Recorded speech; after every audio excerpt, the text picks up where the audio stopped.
এই হচ্ছে ধারালি গ্রাম, যেটা গ্রাম বলে এখন কেউ বিশ্বাস করবে না, পুরো নিশ্চিহ্ন হয়ে গেছে। কদিন আগে মেঘ ভাঙা বৃষ্টি এসে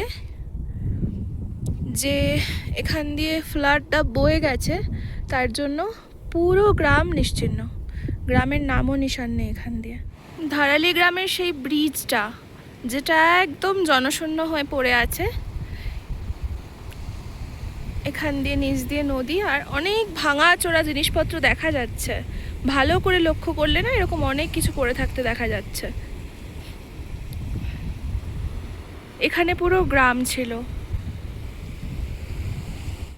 আমি এখন ওই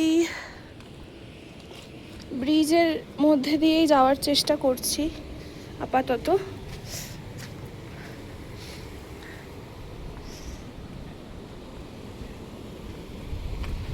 এই সেই ব্রিজ, ধারালি গ্রামের নদী। ব্রিজে একটাও মানুষ নেই, থাকবেই বা কেন? এখানে তো গ্রামটা ছিল, গ্রামের লোকজন যাতায়াতের জন্য এই ব্রিজটা ব্যবহার হতো।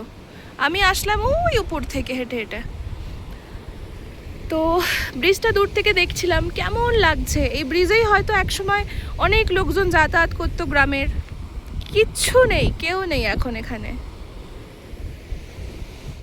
যে ব্রিজটা দিয়ে এলাম, আমার সত্যি কথা বলতে কেমন একটা লাগছে এখান দিয়ে যাতায়াত করতে।